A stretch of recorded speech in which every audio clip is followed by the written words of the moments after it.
Bienvenue de retour sur notre vidéo la plus récente. Aujourd'hui, nous allons explorer 15 faits étranges et uniques sur Madagascar qui vont vous impressionner. Des traditions anciennes aux coutumes insolites. Découvrons ce qui rend la culture de Madagascar si fascinante. Sans plus attendre, commençons. Mais avant de continuer, merci de liker ou de vous abonner à notre chaîne pour nous motiver à créer plus de vidéos incroyables. Merci! 15e utilisation de la main gauche. Vous vous êtes déjà retrouvé à essayer d'ouvrir un bocal pour finalement y arriver avec la main gauche. Eh bien, à Madagascar, la main gauche est réservée à des tâches bien moins glamour. Offrir ou recevoir des objets avec la main gauche est un grand tabou. Presque comme envoyer par erreur un message d'amour à votre patron. Historiquement, la main gauche est considérée comme moins pure et est généralement utilisée pour l'hygiène personnelle. Imaginez ceci, vous êtes dans un marché animé de Madagascar, enchanté par les étals colorés et les arômes délicieux. Vous trouvez un panier de vanille fraîche que vous devez acheter. Dans votre enthousiasme, vous tendez votre argent avec la main gauche. Les sourcils du vendeur se lèvent plus vite qu'une fusée et vous sentez que vous avez commis une grosse erreur. Un rapide échange avec la main droite, accompagné d'un sourire désolé, permet de corriger ce faux pas. À Madagascar, en cas de doute, souvenez-vous d'utiliser la main droite pour éviter les regards réprobateurs.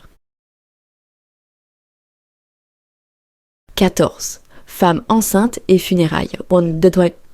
À Madagascar, combiner grossesse et funérailles est aussi étrange que se présenter à un événement formel en pyjama. Les femmes enceintes sont généralement conseillées d'éviter les funérailles, en raison de la croyance que les esprits des défunts pourraient décider de rester auprès du bébé à naître. Imaginez dire à votre ami « Je ne peux pas aller aux funérailles de ton oncle parce que j'évite les fantômes jusqu'à ce que mon bébé naisse ». Cette pratique est un mélange de respect pour les ancêtres et d'une touche de précaution surnaturelle.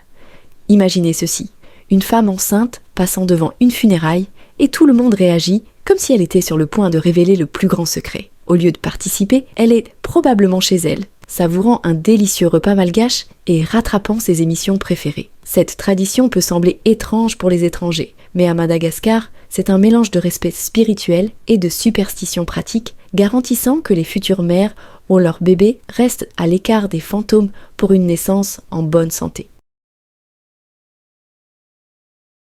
13. Baignade dans certains fleuves. À Madagascar, certains fleuves sont interdits à la baignade rafraîchissante, car ils sont considérés comme sacrés. Imaginez être un touriste prêt à plonger dans une rivière cristalline, seulement pour être arrêté par un local qui vous regarde avec choc, comme si vous aviez suggéré quelque chose d'ultrageux. Ces fleuves sont considérés comme habités par des esprits, et la baignade y est strictement réservée aux rituels ou aux cérémonies spéciales. C'est comme avoir un panneau « Ne pas déranger » pour les esprits qui y résident. Swing. Pensez à ces fleuves comme à des lieux exclusifs, où seuls les ancêtres ont accès. Si vous plongez accidentellement dedans, vous aurez besoin de plus qu'une serviette pour vous sécher. Il vous faudra une leçon rapide sur les coutumes locales et de nombreux pardons. Plutôt que de nager, mieux vaut apprécier la beauté de ces rivières depuis la berge et montrer du respect aux gardiens spirituels. Cette tradition aide à maintenir les rivières propres et à préserver la profonde connexion des Malgaches avec leurs ancêtres, garantissant une relation respectueuse entre les vivants et le monde spirituel. 12. Tuer des lémuriens. Pato. À Madagascar, les lémuriens sont comme des trésors nationaux, vénérés et adorés par tous. Blesser un lémurien n'est pas seulement un tabou, c'est considéré comme aussi grave que de frapper une mascotte bien-aimée. Absolument impensable et sûr de provoquer une agitation publique. Imaginez marcher accidentellement sur le pied de quelqu'un à un concert. Maintenant, multipliez cette réaction par 10. C'est le genre de réponse que vous recevriez si vous osiez seulement envisager de blesser ces créatures adorées. Les lémuriens, avec leur regard écarquillé et toujours surpris, semblent dire « Je suis adorable et je le sais », les rendant intouchables pour le peuple malgache. Pensez à un lémurien comme au plus grand influenceur animal avec une énorme base de fans et aucune tolérance pour la maltraitance. Si vous en blessiez un, vous vous retrouveriez rapidement face à un groupe très passionné de défenseurs avec des pancartes de protestation et des hashtags viraux réclamant justice. Les lémuriens sont plus que de simples animaux mignons. Ils représentent la riche biodiversité et l'héritage culturel de l'île. Le peuple malgache les considère comme des êtres sacrés, incarnant l'esprit des anciennes forêts de Madagascar. Alors, la prochaine fois que vous verrez un lémurien, traitez-le avec le respect qu'il mérite. Et, qui sait, prenez peut-être un selfie, avec respect, bien sûr. 11e. Travaillez le mardi. À Madagascar, commencez un grand projet. Un mardi est évité comme la peste, car on croit que cela porte malheur. Imaginez suggérer de lancer une nouvelle entreprise un mardi et être accueilli par des regards horrifiés de vos collègues malgaches. C'est presque comme si le mardi avait une vendetta personnelle contre la productivité. À leurs yeux, ce jour n'est pas fait pour un travail important. Un peu comme essayer de savourer un sandwich détrempé au déjeuner. Swing, pensez au mardi comme au jour pour éviter toute chose significative. Au lieu de cela, les malgaches réservent ce jour aux tâches mondaines qui ne risquent pas d'attirer la malchance. Commencer des projets importants est strictement réservé à d'autres jours de la semaine, garantissant un déroulement plus fluide et de meilleurs résultats. C'est une tradition particulière qui peut sembler étrange aux étrangers, mais elle est profondément enracinée dans leurs croyances culturelles. 10e. Parler de la mort. Sung à Madagascar. Aborder le sujet de la mort est aussi embarrassant que de discuter de politique lors d'un dîner de famille. Les malgaches préfèrent éviter de parler directement de la mort, la traitant comme un esprit espiègle qui pourrait causer des ennuis s'il est reconnu. Imaginez mentionner votre propre mortalité lors d'un événement social et voir toute la pièce devenir silencieuse, tout le monde trouvant soudainement ses chaussures, ou la fenêtre la plus proche extrêmement intéressante. C'est un trou noir de conversation, drainant toute la joie de l'environnement, plus vite que vous ne pouvez dire « funérailles ». Quand la mort est discutée, c'est généralement déguisé en euphémisme ou métaphore. Plutôt que de dire que quelqu'un est mort, ils peuvent dire que la personne est partie pour le grand chandri au ciel, ou qu'elle a rejoint les ancêtres pour une longue conversation. Cette manière de parler maintient un sens du respect et évite la confrontation directe avec la mortalité. Nin, siffler la nuit. À Madagascar, siffler la nuit, c'est comme envoyer une invitation ouverte aux esprits, devenant ainsi un strict non-non. Imaginez ceci, vous marchez dans un village tranquille de Madagascar sous le clair de lune. Vous vous sentez insouciant et commencez à siffler à un air. Soudain, les volets se ferment, les portes se verrouillent et les chats du village se dispersent. C'est comme si vous aviez accidentellement annoncé une réunion fantomatique à laquelle personne ne veut participer. Quand la nuit tombe, les habitants savent mieux que de siffler, craignant d'attirer des esprits errants. Siffler, un acte apparemment innocent, devient un appel potentiel au surnaturel. Alors, si vous vous trouvez à Madagascar après la tombée de la nuit, avec une mélodie en tête, mieux vaut la garder pour vous. Fredonner en silence est votre meilleure option pour éviter les visiteurs inattendus et invisibles. Production de vanille. Madagascar détient fièrement le titre de plus grand producteur de vanille, fournissant environ 80% de la vanille du monde.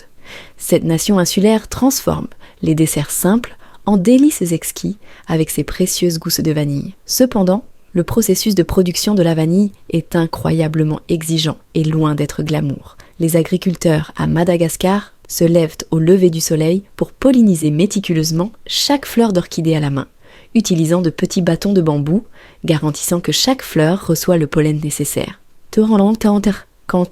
Après la pollinisation, les gousses de vanille passent par un long processus de cure, qui peut prendre plusieurs mois.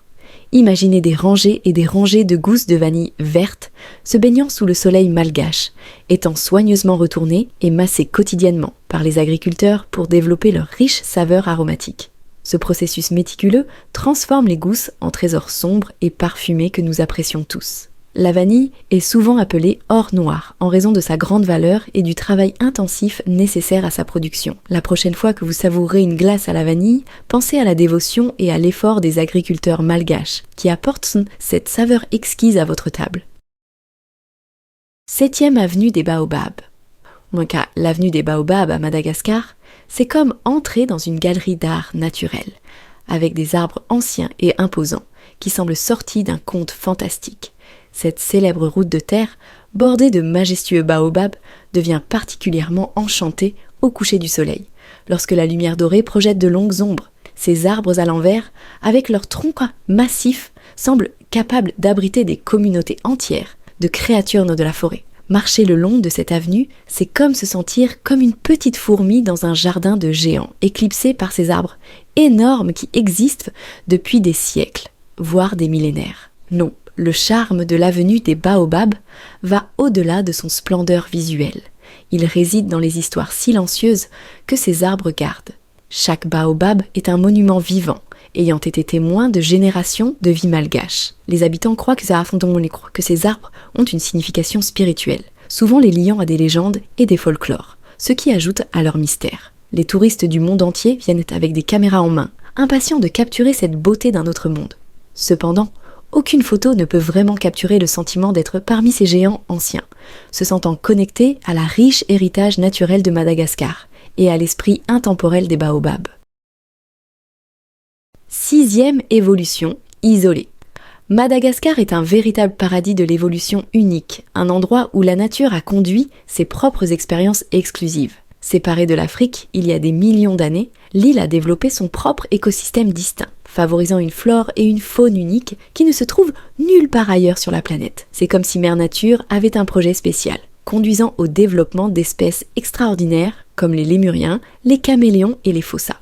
Cet isolement a transformé Madagascar en un hotspot de biodiversité si unique qu'il est souvent appelé le 8e continent. Swing, prenez les lémuriens par exemple. Ces créatures fascinantes qui vont du minuscule lémurien rat au grand indri exhibent une diversité sans égale. Sans concurrence de prédateurs continentaux, ils ont prospéré et évolué de manière extraordinaire. De même, la flore de Madagascar, y compris les forêts épineuses et les imposants baobabs, s'est adaptée aux divers climats de l'île, développant des caractéristiques uniques. Cet isolement évolutif a rendu Madagascar comparable aux Galapagos de Darwin, offrant des découvertes infinies de l'ingéniosité de la nature. 5e Famadihana. Ce prochain fait sur Madagascar va vous laisser vraiment surpris. Famadihana, ou le retournement des os, est une tradition qui transforme un événement typiquement sombre en une célébration animée. Pensez-y comme à une réunion de famille mélangée à un festival. Tous les quelques années, les familles malgaches retirent les restes de leurs ancêtres des cryptes familiales, les enveloppent dans de nouveaux tissus de soie et dansent avec les corps au son d'une musique joyeuse. Ce rituel unique permet aux vivants et aux morts de se retrouver, célébrant les liens durables de la famille et honorant ceux qui sont partis. L'atmosphère pendant le Famadihana est loin d'être sombre. Elle est remplie de rires, de musique et d'un fort sentiment de communauté.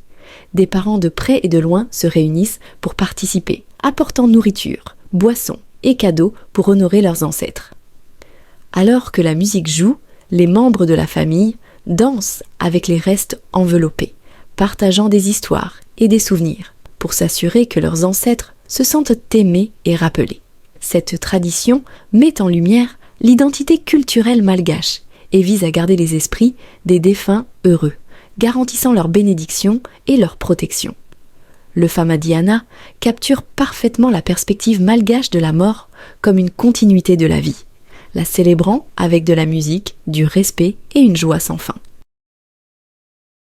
4e, Histoire des pirates. L'histoire des pirates de Madagascar est un conte passionnant tiré directement d'une aventure de capes et d'épées complète, avec des boucaniers légendaires, des trésors cachés et des repères mystérieux. Au XVIIe et XVIIIe siècle, l'île est devenue un sanctuaire pour les pirates, grâce à sa position privilégiée le long des routes commerciales animées de l'océan Indien.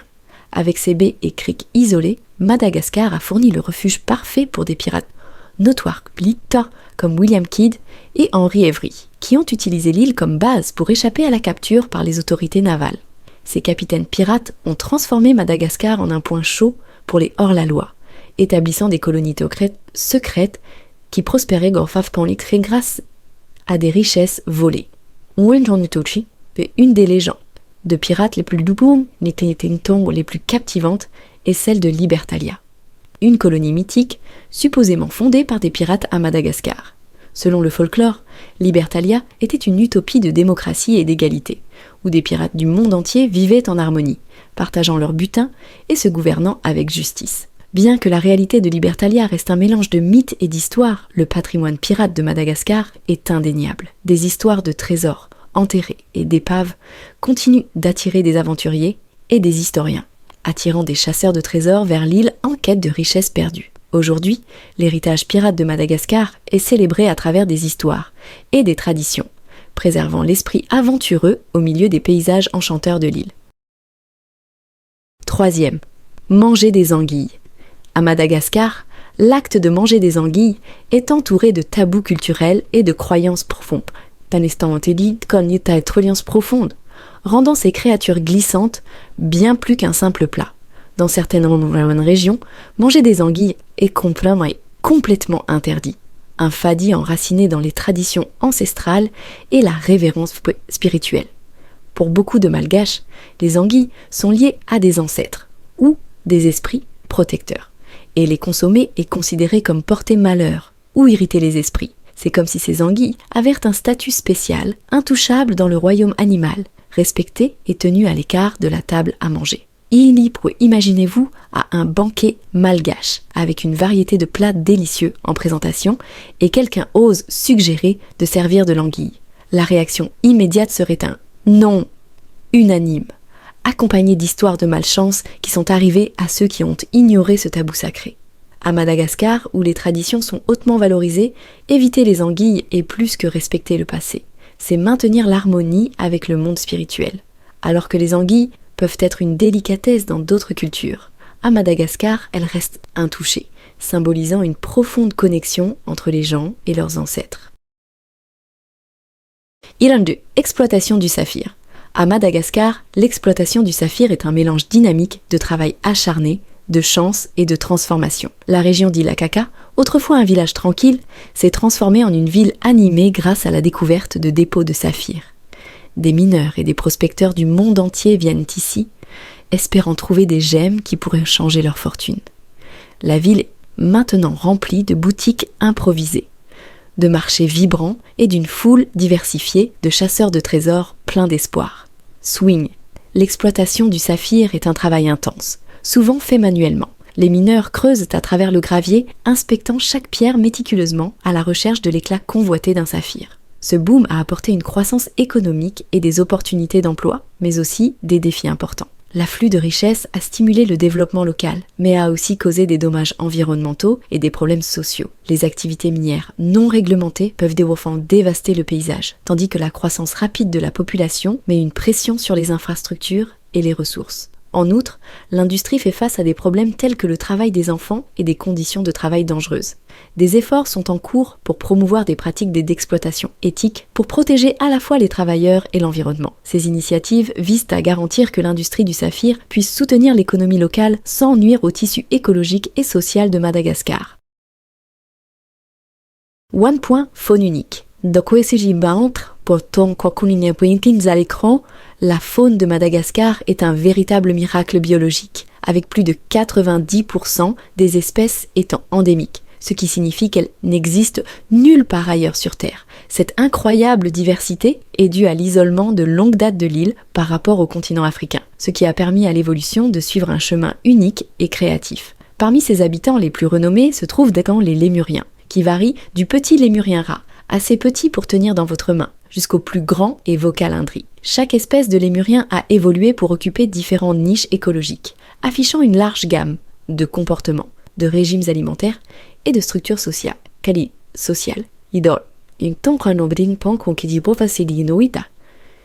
Les caméléons abondent également à Madagascar, exhibant une variété spectaculaire, du caméléon panthère coloré jusqu'au minuscule Brookesia micra, l'un des plus petits reptiles de la planète. L'île est aussi le foyer de l'Aï, un lémurien nocturne avec un long doigt médian squelettique utilisé pour pêcher les insectes dans l'écorce des arbres, et de la fossa, un carnivore ressemblant à un chat et principal prédateur de Madagascar. La flore est également extraordinaire, avec en vedette les emblématiques baobabs, les forêts épineuses et d'innombrables orchidées et autres plantes endémiques. Cette biodiversité unique attire des scientifiques et des passionnés de la nature du monde entier, soulignant la nécessité cruciale d'efforts de conservation. Protéger les écosystèmes de Madagascar est essentiel pour préserver son patrimoine naturel et comprendre les processus complexes de l'évolution et la toile de la vie. Les vibrantes traditions culturelles et la remarquable biodiversité de Madagascar créent une destination unique et captivante, remplie de tabous fascinants et de merveilles naturelles éblouissantes. Si vous avez adoré apprendre sur ces faits incroyables, abonnez-vous à Histoire de Poussin pour plus d'informations intrigantes sur les lieux les plus fascinants du monde.